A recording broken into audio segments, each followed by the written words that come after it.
31 দফা কর্মসূচির বাস্তবায়ন উপলক্ষে আয়োজিত আজকের এই আলোচনা সভায় উপস্থিত বিএনপিকে স্বার্থপর হতে হবে তারেক রহমান।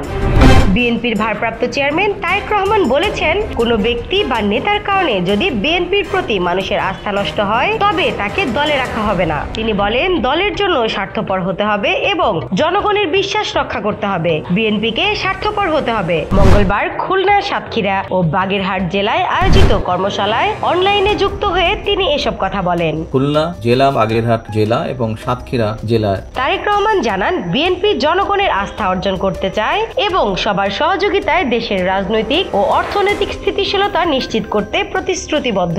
তিনি নেতাকর্মীদের উদ্দেশ্যে বলেন, জনগণের সঙ্গে থাকতে হবে এবং তাদের সমর্থন অর্জন করতে হবে। যে কেউ অন্যায় বা খারাপ কাজ করলে তার জায়গা দলে থাকবে না।